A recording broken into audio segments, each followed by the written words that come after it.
This is going to be kind of a free-form ramble, so bear with me, but it's largely a set of responses to some stuff that I've seen on YouTube that have been pushed at me and that I've discovered on my own. And the best way that I could describe it is there seems to be a whole species of channels that are devoted to what I could describe as cultural grievance criticism.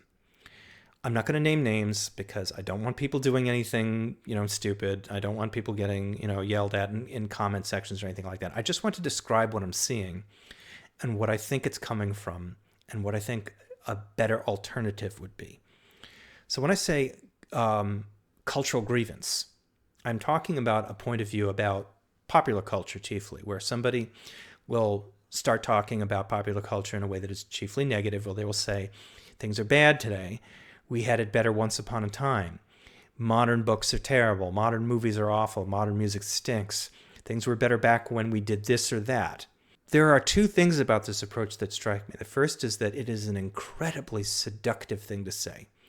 It always has been. It has always been very seductive to say to people, things stink now, but they were great once upon a time. All we have to do is go back to that time or find ways to bring that time forward into the present moment. Everything will be great again. And there are so many problems with this, I don't even know where to begin. I'm going to save discussion of that for a little later. The other problem I have with this approach is that it is based on an appeal to negative emotions. It is not based on an appeal to positive or constructive emotions. It is based on the appeal to grievance, to grudges, to the feeling of being betrayed, of having been stabbed in the back. And whenever people try to surface and arouse those emotions in me by whatever mechanism they have at hand, I get skeptical. I get suspicious. And I say, what are they really trying to do? Are they in fact trying to capture my attention in such a way that they want me to go along on their crusade? Because I don't do that. And the other thing this attitude does is that it makes me realize that they're probably not that interested in actual critical analysis of culture. Because a critical analysis of something can have both positive and negative aspects. Roger Ebert, the great film critic, on his site has a list of what he calls the great films. And they are movies that he feels, for one reason or another, are of distinction. They are important to him, and for that reason he feels they're also going to be important to others. And whenever he talks about any one of these movies, he lays out his case about why it's important, why it matters, what it did to him emotionally or spiritually, which I think is a really key thing. He's laying his cards on the table. He's being sincere about how these things influenced him. And the one thing that he does not do is that he does not try to rank these things. He does not try to say, this is the best movie ever made, because that is a meaningless statement. He doesn't even try to say things like, this is the best science fiction movie ever made, or this is the best drama. He doesn't say, this is the best whatever at any point during these discussions. He makes a case for each movie on its own, warts and all, for what it is. And a big part of what comes from that is that a lot of the movies that he talks about are highly singular, or they stand out in their field, although he's not necessarily saying this is the best movie of its kind that could ever be made, because again, that's a meaningless statement. Things are always changing.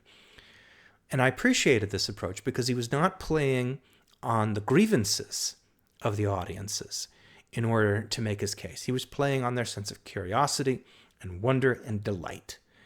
And I think those are some of the most important things that you can do as a critic, if you are sincere, is to try and reach out to the audience and say, here is this thing that I think has importance. I'm going to make my case for it.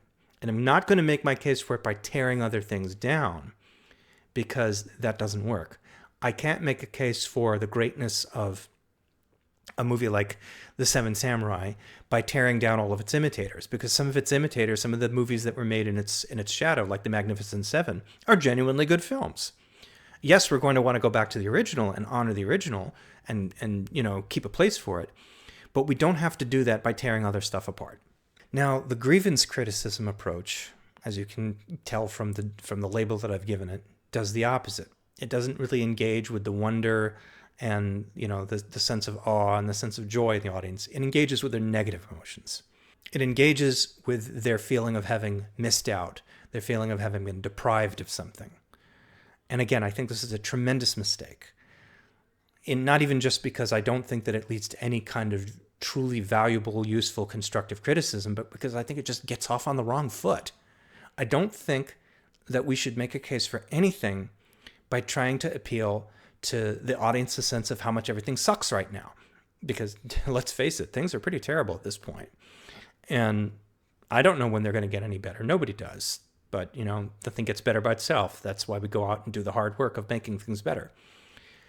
So, to see people taking this approach of singling out stuff in the current culture and saying that it's bad and that it's corrupt and that it's just irredeemable and that we just need to go back to basics. There's always talk of going back. And I think that's the other big fallacy here, which is that you can't go back. It is impossible to do this. There is no way that you can wipe the slate, because one of the things you're going to do, first of all, you're going to discover that it's physically impossible to do that. You can't push culture off the table. Culture will either leave the table on its own or not leave at all. All you're going to be able to do is call attention to what we saw once or read once or heard once and try to give a constructive context for it. But you can't do that by pushing everything else off the table. It's just not possible. And it's not going to get you what you think anyway. All it's going to do is deprive you of other contexts that you would need to make sense of the things that we have now and the things that we've had before. So it's just doing double injury to you.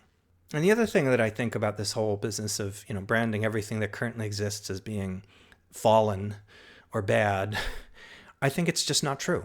I think that if you look hard enough and if you look with your eyes clear enough and with your eyes wide open enough, you're going to find an incredible amount of genuinely good stuff. There are movies that have come out in the past 10 years, the past 15 years, past 5 years, that I wouldn't want to do without, and I wouldn't want to push off the table for the sake of everything that came before. There's books that have come out in the last 5 years that I think are going to stand the test of time. I could go on. I just don't buy the argument that everything that's going on right now is not worth the trouble, because there are certainly examples of things that you can bring up that everybody knows about that are, broadly familiar but mainstream and mediocre that could serve as, an easy straw man target for this kind of argument. And I don't think that's a good way to talk about this stuff at all. I think the only way that we can really talk about these things constructively is, again, by making a positive case and by being clear-eyed, by saying that things do still have their flaws, because that's just a reflection of their totality. If you want to talk about any particular element of the canon, any particular author, any particular piece of music, any particular piece of film, you're always going to find something wrong. The point is not to look for something that is perfect and unimpeachable. You're never going to find it. Or if you do find it, it's going to be something that only exists on those terms for you personally. And it's fun to compare that kind of stuff. I have fun talking to a friend of mine who not so jokingly refers to RoboCop as the best film ever made. And I'm half in agreement with on this. I think it's one of the better films that made. I think it's a terrific satire. And I think that it still has a tremendous amount to say. And unfortunately, that says about as much as about how we've not made progress as much as the film has been on point. But again, he's being half joking about it. He's not making a truly serious case for this sort of thing. But again, the thing that he does not do is that he doesn't try to make a case for these things at the expense of other things. If other things are flawed, if other things are poor, then we need to talk about them as such. We don't need to use them as a case for how everything is flawed, for how everything is poor. I don't think that leads anywhere. Or at the very least, I don't think it leads anywhere constructive. I don't think it leads anywhere that's going to give us any ideas about how to make things that are actually better. Because if the purpose of this exercise is to get people to find things that are better and to get people to make things that are better, this is not the way to go about doing it. I don't think that using grievance as a motive is going to generate anything other than more grievance. I don't think it's going to be responsible for anything constructive.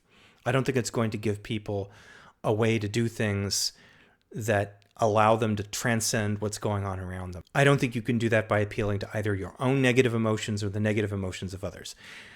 I do think that if you are upset about the state of the world and that motivates you to create something, that's different. The question is, what is the ultimate goal here? Is the goal here to create something that is going to be a way to beautify the world a little bit more? Or is it itself just going to be another embodiment of grievances, just another piece of revenge? Because I think if you do the first of those things, if you're creating something that is going to make the world a nicer place on the whole, you're going to have a lot more success. You can't make ugly things as a way to drive out ugliness. All that does is create more ugliness. You can only create beautiful things to drive out ugliness. That's one of the hills I myself am going to die on, frankly, because I've seen way too many examples of people who haven't learned that lesson and who have honestly squandered a lot of talent in the pursuit of something that I just felt was an unworthy use of it. That was a promise I made to myself some time ago, that I wasn't going to do things because I wanted to get revenge on the world. That wasn't going to get me anywhere. And it was tempting. I was very tempted to do that, but I had to get past that. And so going forward, I encourage you that whenever you encounter an example of this kind of grievance-based criticism, to understand that it is motivated chiefly not by a need to understand things and to evangelize for them and to put them into context and give us all a greater enlightenment about them, but about the need to appeal to base emotions, about the need to appeal to the feeling of being cheated, of the need to get even. And whenever people start stoking emotions like that in you, you've got to be skeptical about their real motives. And that is really about all I wanted to say on this. I just wanted to spew it out and get it out there, see what people thought about it, because it's been sitting pretty heavily on my heart for the last couple of months, and it's about time I said something. So that's it for now. Until the next time, stay curious.